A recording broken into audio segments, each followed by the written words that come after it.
नमस्कार दोस्तों, एक बार जरा सोच के देखिए। पुणे जैसे बड़े शहर में रहते हुए आपको संत ज्ञानेश्वर महाराज जी की आलंदी, संत तुकाराम महाराज जी का देहू और संत गजानन महाराज जी का मंदिर, महाराष्ट्र के ये तीनों पावन क्षेत्र का दर्शन एक साथ, वो भी कम से कम बजट में, शांति और सुविधा के साथ करना चाहते हैं तो यह वीडियो पूरी तरह से आपके लिए है।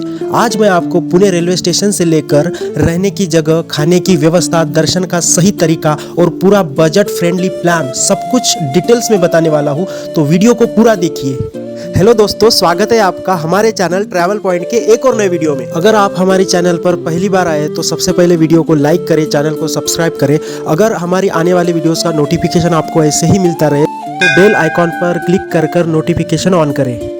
तो चलिए दोस्तों, बिना देरी किए करते हैं हमारे वीडियो को स्टार्ट।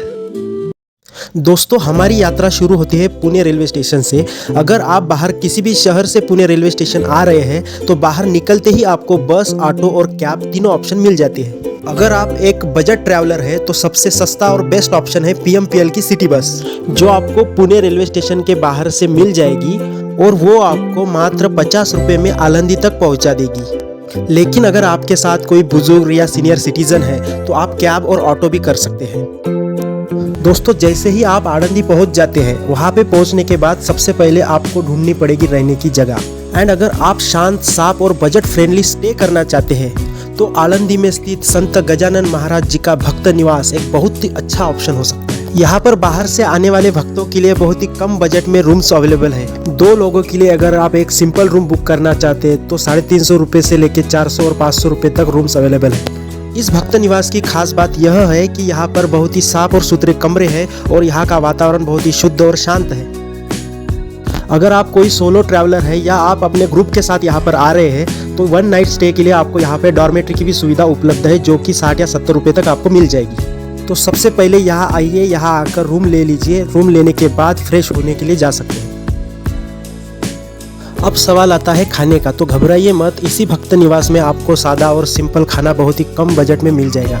यहाँ पर आपको सुबह मॉर्निंग में 10 से 20 रुपये तक आपको नाश्ता मिल जाएगा और दोपहर को 50 या 70 रुपये तक आपको खाना भी मिल जाएगा।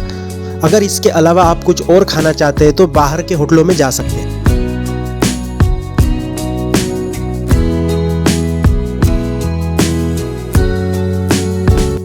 तो दोस्तों, यहाँ से संत ज्ञानेश्वर महाराज जी का समाधि मंदिर लगभग 1 किलोमीटर दूरी पर स्थित है। अगर आप चाहे तो भक्त निवास के बाहर से ऑटो आसानी से मिल जाएगा, जो आपको सिर्फ 10 या 20 रुपए में सीधे मंदिर तक पहुंचा देगा। जैसे ही आप मंदिर के पास पहुंचते हैं, आपको मंदिर के सामने बहुत सारी छोटी मोटी दुकानें देखने को मिलेगी। यहाँ से आप फूल, प्रसाद, अगरबत्ती, पूजा की सामग्री का सामान आसानी से खरीद सकते हैं। दोस्तों, ये जो आप देख रहे हैं ये है संत ज्ञानेश्वर महाराज जी के समाधि मंदिर का महाद्वार, जहां से आप मंदिर के लिए अंदर जा सकते हैं। अब जैसे ही हम मंदिर के अंदर प्रवेश करते हैं, दोस्तों, मंदिर का जो पूरा परिसर है बहुत ही शांत और भक्तिमय है। यहाँ पर चारों तरफ भक्तगण भगवान के नाम का जप करते हुए ध्यान में लीन दिखाई देते हैं। यहाँ आते ही आपका मन शांत और स्थिर हो जाता है। दोस्तों, हम आपको बता दें कि संत ज्ञानेश्वर महाराज महाराष्ट्र के ऐसे महान संतों में से एक थे, जिन्होंने अपनी छोटी उम्र में ही ज्ञानेश्वरी जैसे पावन ग्रंथ की रचना की थी। और ये जो आप देख रहे हैं, यही वो स्थान है जहाँ पर उन्होंने जीवंत समाधि ली थी। यही नहीं, जो आज भी कई महाराष्ट्र के स्कूलों में पढ़ाया जाता है, जो हर वारकरी के हृदय में बसता है। ऐसी महान पसायदान जैसी प्रार्थना भी इन्होंने ही लिखी थी, जो आज भी लोगों को प्रेरणा देती है।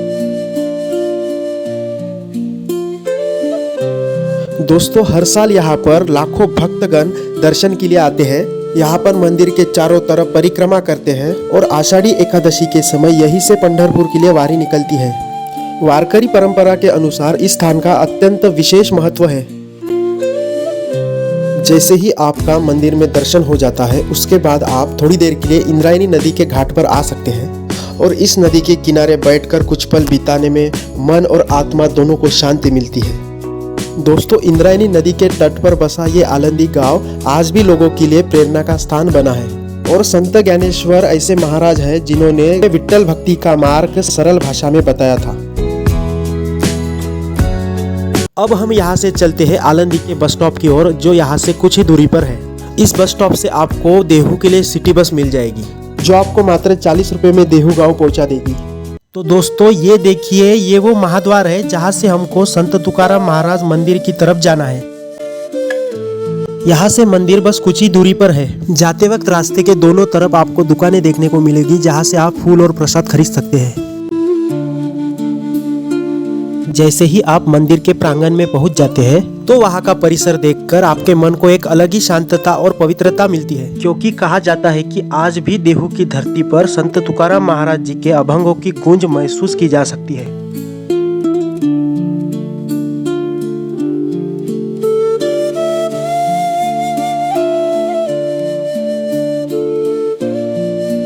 वही मंदिर के बाजू में एक चप्पल स्टैंड है जहां पर आप अपने जूते और चप्पल रख सकते हैं, वो भी फ्री में। बाहर अपने जूते चप्पल निकाल कर आप मंदिर के अंदर प्रवेश कर सकते हैं। मंदिर के अंदर जाकर आपको यह अनुभव होगा कि आज भी वहां पर संत तुकाराम महाराज जी के अभंग सुनाई देते हैं। जेका रंजले गांजले त्यासी म्हणे जो आपुले, तोची साधू ओळखावा देव तेथेची जानावा। मतलब सच्चा साधु वही है जो दुखी और पीड़ित लोगों को अपना मानता है, उनकी मदद करता है। जहाँ करुणा और प्रेम है वही ईश्वर का वास होता है। ये देखिए दोस्तों, यह वह पवित्र शिला मंदिर है जहाँ की शिला पर बैठकर संत तुकाराम महाराज जी ने 13 दिनों तक तपस्या की थी। यह स्थान आज भी भक्तों के लिए अत्यंत पावन और श्रद्धा का केंद्र है।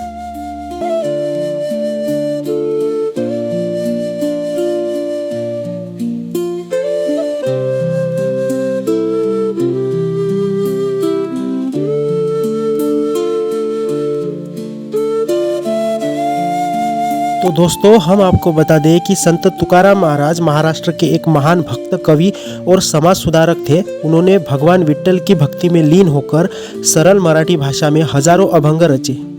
और दोस्तों उन्होंने अपने 41 वर्षों के जीवन काल में करीब 4000 से लेकर 5000 तक अभंगों की रचना की थी। और उनके रचे गए अभंग आज भी लोगों को जीवन का मार्ग बताते हैं। दोस्तों मंदिर की बाईं ओर से एक रास्ता जाता है जो कि संत तुकाराम महाराज जी की घर की ओर जाता है। और कहते हैं कि यही वो घर है जहाँ पर संत तुकाराम महाराज जी का जन्म हुआ था और जहाँ उन्हें बचपन में ज्ञान प्राप्त हुआ था।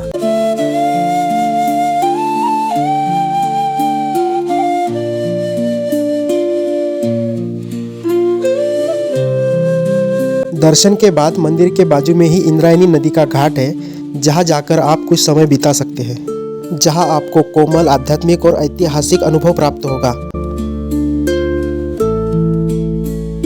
दोस्तों इंद्रायणी नदी के घाट पर बोटिंग भी की जाती है। अगर आप भी इंद्रायणी नदी और उसके नज़ारों का लुत्फ उठाना चाहते हैं तो आप यहां आकर जरूर बोटिंग करें। दोस्तों साथ में ही देहू में एक ऐसा मंदिर भी है जहां पर संत तुकाराम महाराज जी ने लिखे हुए 4000 अभंग संगमरमर की शिलाओं पर आज भी नक्काशी के रूप में मौजूद है। उसका नाम है गाथा मंदिर। अगर आप गाथा मंदिर पर एक डिटेल वीडियो देखना चाहते हैं तो उसका लिंक आपको डिस्क्रिप्शन बॉक्स में मिल जाएगा। दोस्तों जब आपका देहू दर्शन पूरा हो जाए तो आप सिटी बस लेकर वापस अपने भक्त निवास लौट सकते हैं और अंत में वहीं पर स्थित संत गजानन महाराज मंदिर के भी दर्शन जरूर करें।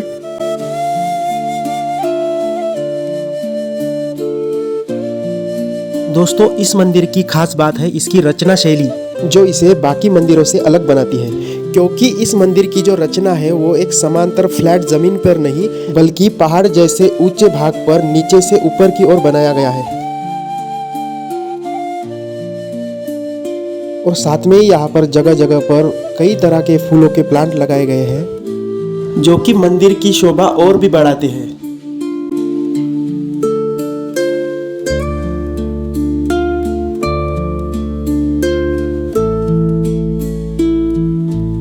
इस मंदिर में दर्शन करने के बाद हमारी यात्रा यहीं पर समाप्त हो जाती है।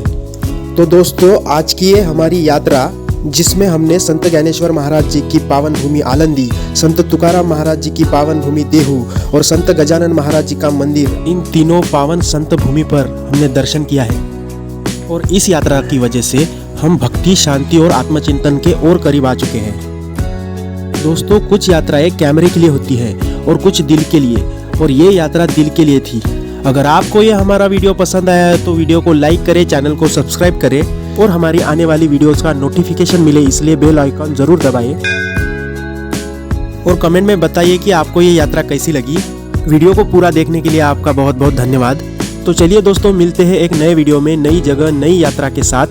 तब तक के लिए खुश रहिए, मुस्कुराते रहिए। धन्यवाद।